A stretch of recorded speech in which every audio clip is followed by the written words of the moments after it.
Hi friends, this is RK from JobStep.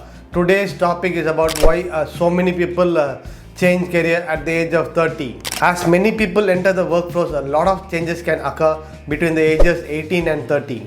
Changing career at 30 is a part of discovering your wants and needs as a professional.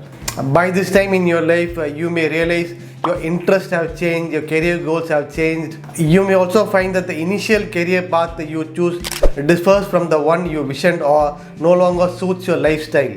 Changing career at 30 may also simply result from wanting to try something new and explore new interests. There are plenty of time for you to change and adapt to the new industry or role.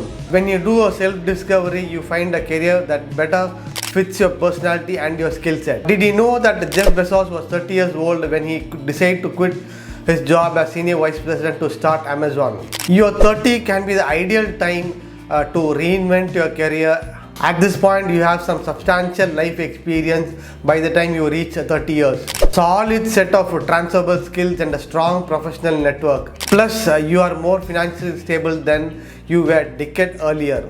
Some reasons for changing career at 30 include wanting more flexibility, needing a new challenge, or desire to start a business. Dear friends, in part 2, we'll discuss about how to change a career at the age of 30. Subscribe and comment your questions related to career if you have some doubts. If you are trying for a new job in a new industry or a role, visit jobsap.in, India's first chatting job portal. It takes less than 1 minute for registration.